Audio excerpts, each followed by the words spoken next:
This is EWA Radio, the podcast of the Education Writers Association. I'm public editor and your host, Kavitha Cardoza. I've been waiting to speak to our next guest for a very long time, and I'm so glad we could finally chat.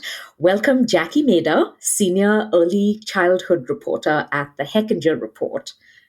Thank you, Kavitha. It's so nice to be here.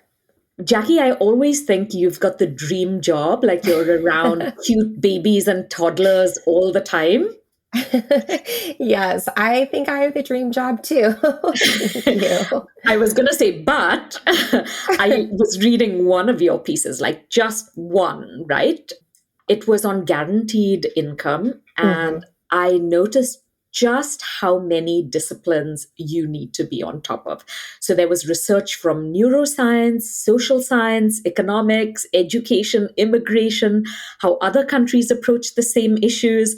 I was like, oh my God, maybe it's not a dream beat. It's like, it really seems complex.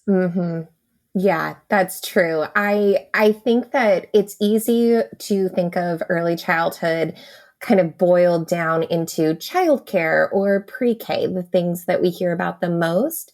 But early childhood really encompasses, everything you just mentioned, especially because this is when the majority of a child's brain is developing during these first few years of life. So you really do have to look at all the factors that impact that child's brain development, because of course, then that impacts, how a child responds to their educational opportunities and how a child ends up doing, right, when they are going through these programs or enter K-12. So yeah, I feel like at Hechinger, we've really defined the beat as, stretching from maternal health and family support, which of course brings in, politics and the economy, into childcare and pre-K, and then all the way up to third grade. So, we might be in a childcare center one day and then the next day in a third grade classroom. So it really does span so much of what you mentioned. I had been covering education in DC, and I remember like 2 months on the job, I went to my editor and I said, I can't cover education in the city without covering poverty. Like it's so inextricably linked. And I saw that kind of thread through a lot of your reporting as well. And I was wondering, do you feel the same way? Like how often does poverty come up in early childhood education?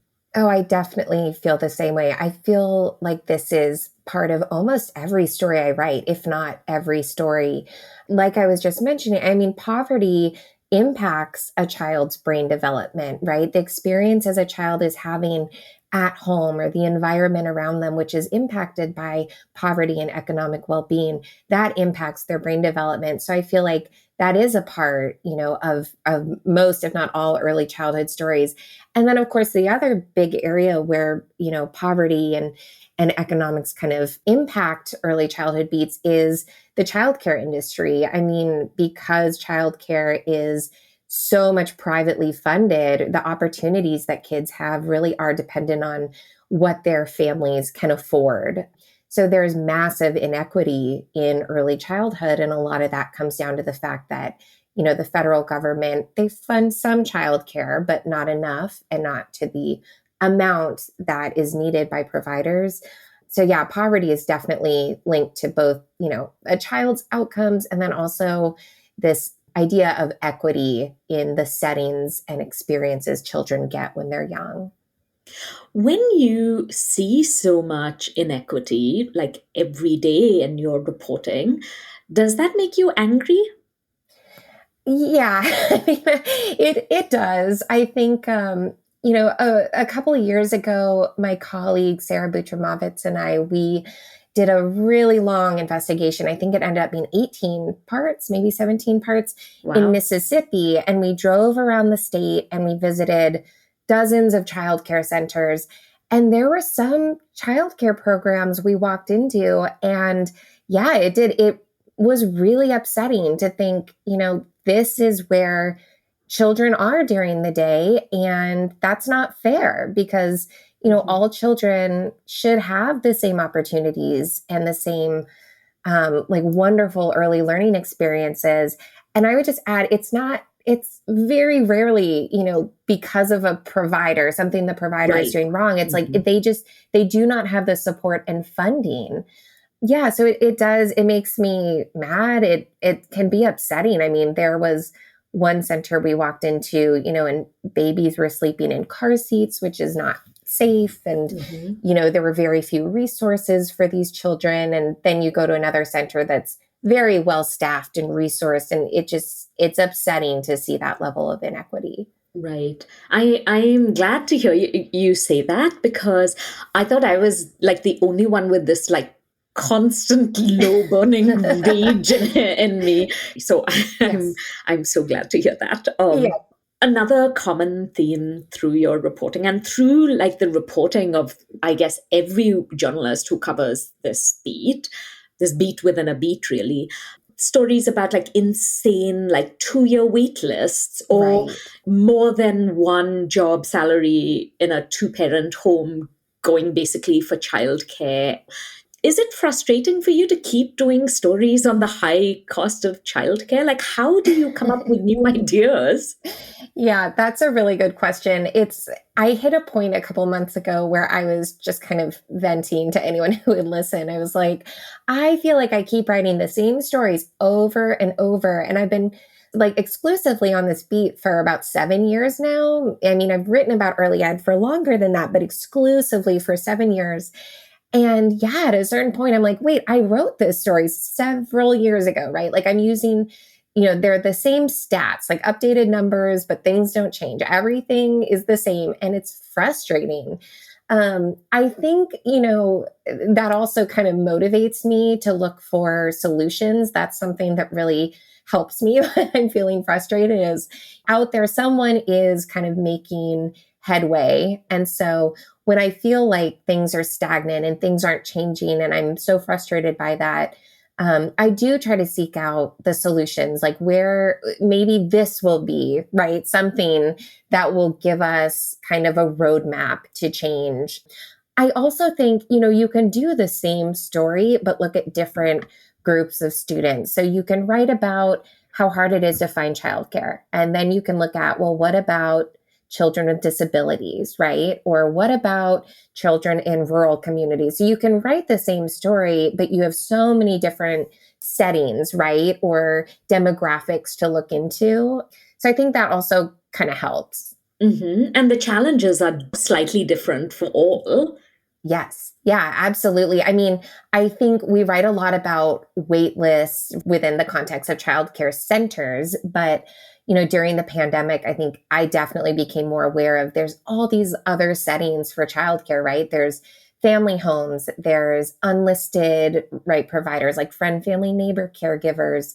So there's definitely issues to look into for all these different settings that aren't just a typical childcare center that we're really used to hearing about. I'm so glad you talked about looking for solutions, because oftentimes that, even if it isn't this complete roadmap, it can spark ideas or interest when reporters share like what is happening in one part of the country with the other. I remember speaking once to Arnie Duncan, the former Secretary of Education, and he said, for every problem in US education, like someone somewhere in the country has solved it. The challenge is scaling it up. Right. I was wondering, what are some of the biggest issues you see that need to be covered in this space? And like, what do you hope is discussed? Like, say you had a wish list and during the presidential election, you could say like, oh, these 2 or 3 issues on early childhood would be discussed.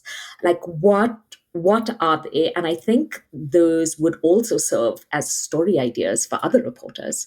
Definitely. Yeah. So for the first part, the biggest issues, we see a lot of reporting on childcare, but I do think it needs to keep happening, especially looking at the experience of childcare teachers, how little they make, what their days are like, right? All the demands on them, and just they make very little when it comes to income. So I think that's really critical to keep looking into. And then also how high stakes it is for these teachers. I mean, they are responsible for young children when their brain is developing the most. So I think, kind of bringing it back to that brain science and reminding people this is a really high stakes time is really important to do with all of this writing about childcare.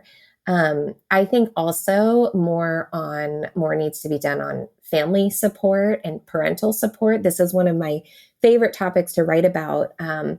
And that's because, so much of what happens to like in a family and for parents can trickle down and impact kids, right? So we hear about this like trickle down effect of stress or, when parents are stressed out or depressed or anxious, like that can trickle down and impact children. And, speaking of solutions, like there are a lot of solutions to this that I've looked at and other reporters have looked at. And so I think that's a really important part of early childhood that I would love to see covered even more. I do think I already kind of mentioned this, but just emphasizing it again, like hitting more about brain development is critical so readers understand why it's important. Like if we had every early childhood story had a mention of, and this is when a child's brain is developing, and this can actually change how a child's brain looks, right? And outcomes for a child. I think that just keeps reminding people of why it's so important. I would say lastly, I mean, we talked about this a bit, but the diversity in settings and experiences for children is something that we need more coverage on. So, right, like looking at informal caregivers and home-based providers and childcare and pre-K and kind of looking at the various issues and nuances in all of those different settings. In terms of the presidential election, gosh, it's hard to boil it down, but I think, the topics that I would love to hear talked about are, teacher compensation for early ed teachers. I think, that is maybe the biggest thing that needs to change to stabilize the industry.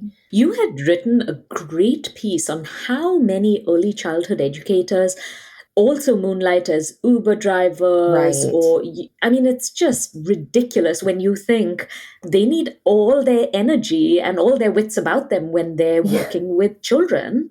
Yes, absolutely. And yes, in that same piece, a lot dealing with food insecurity and housing insecurity. So how can these teachers then come and support young children, which any of us who have spent time with young children, that's really taxing, right? Like it is hard to spend all day with a young child, let alone 12 in a room, right? And so it's just kind of stunning when you think about, the experiences these teachers have outside of their job, and then they come to work and they are responsible for so much. I think that's one of the biggest things that needs to be discussed. Because this trickle down stress idea would also impact caregivers. If caregivers are stressed and they're around children all the time, then that's not a good thing either. It's not just parents. Absolutely. Yeah. So, caregivers, parents, kind of talking about ways to support all of the people who interact with young children regularly. I think that's an extremely important topic to cover because you're right. It's everyone. And I've talked to teachers in programs maybe where they focus on teaching teachers how to manage their own stress. Those teachers then say, like, this really helps me kind of manage what I'm dealing with. And I respond to children differently when I am able to calm myself. I mean, I think any of us who have kids have seen that, right? When we are stressed out and we can kind of calm ourselves, then maybe we are calmer dealing with our own children. So I think that's really important to look at. When I look at stories in DC about childcare centers, like reporters invariably go to this one center. It's like, the center is great. I've been there, but literally every story seems to, across media, seem to be based in this one center. I think it's because reporters find it hard to ask to get into these places or to get permission to enter centers. I was wondering, how do you find people and childcare centers?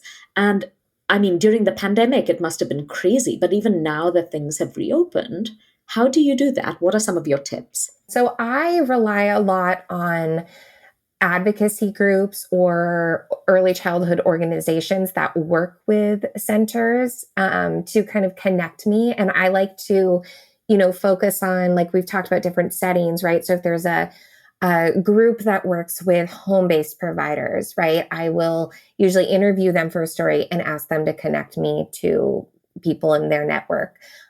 Different state networks, like I talked to a group that kind of represents and advocates for childcare programs in Maryland. And I can always go back to this person and say, hey, do you have any providers who want to talk? So I would say that, like, kind of cultivating those sources, those people that are in a way gatekeepers and can kind of streamline this. That's a good way to get through because, they want these voices elevated too. They don't just want to read stories, right, where you're talking to experts. So I would say that's a good way to do it. I will sometimes just cold call centers, or knowing how busy they are, send emails. I do a lot of, cold emailing centers. I will sometimes look to see, there are early childhood teachers or centers that are especially active on social media. And so I will reach out to them if I know they have a presence and are kind of used to, speaking out and putting their thoughts out there. I also sometimes look at webinars or press releases I get. You can sometimes get to that problem you're talking about where you see the same centers over and over again, but sometimes I will see a new center that is part of a press release at a Capitol building in a certain state, and I will reach out to them because I know that they are outspoken and may be more open to press. So it's a lot of different ways. I sometimes have people reach out from programs based on reading my stories or reading my newsletter. And I've kind of adopted this policy. I may regret saying this publicly, but I will pretty much always take a call with someone who reaches out, even if it seems like, they're not directly affiliated with a center, because usually just making those connections, right, I might learn that, yes, they do know some childcare centers who could talk to me, or they do know some teachers who could talk to me. So I try to have this kind of open door policy of just talking to people who want to talk to me, even if it's not right for a specific story, just to kind of build those sources. I'm so glad you brought up your newsletter, Jackie, because I read it, all the time. Thank you. Can you tell us where reporters who are interested in this topic can sign up? Yeah, so you can sign up from our website, the Hechinger Report, hechingerreport.org. I also have a direct link to it on my Twitter bio, which is at Jackie Mader. But we have a whole list. We have several newsletters. So if you just go to our website and find the link for newsletter signups, you can sign up right there. Thank you for that. Education reporters in general, those covering kind of K-12 education, like usually know in schools what to look for or how to tell that a school is like good, right? I mean, the children are engaged, teachers are nurturing, it feels safe, their work is displayed. Like, what are some of the things you look at to say a childcare center is high quality? Yeah, that's a great question. A lot of the things you just mentioned are the same for childcare, but it will look a little different. So I think the thing to remember first when going into a childcare program is that kind of vision of quality will look different by different settings. So, I mean, pretty much any school you go into, right, a K-12 school, they all generally look pretty similar, but childcare programs will look so different, right? Like a quality center-based program will look different than a quality family home-based program.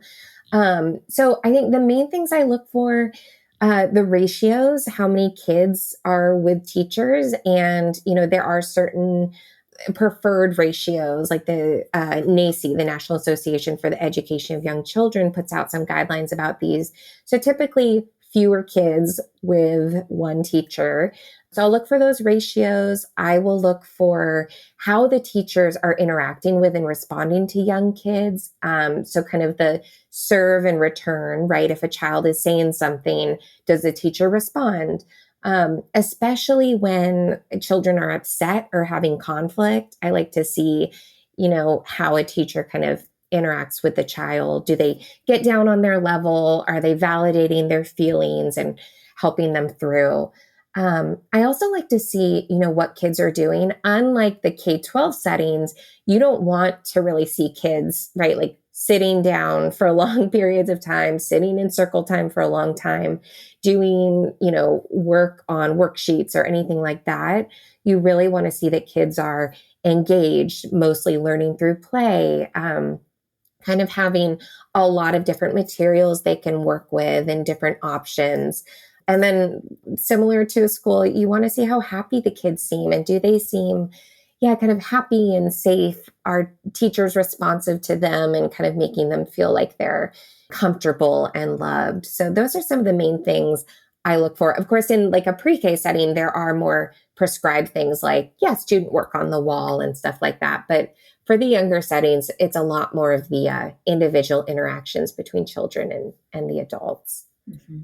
Jackie, I was wondering if you would like to shout out your editor and also who are some of the other education reporters in this space that you read or watch or listen to.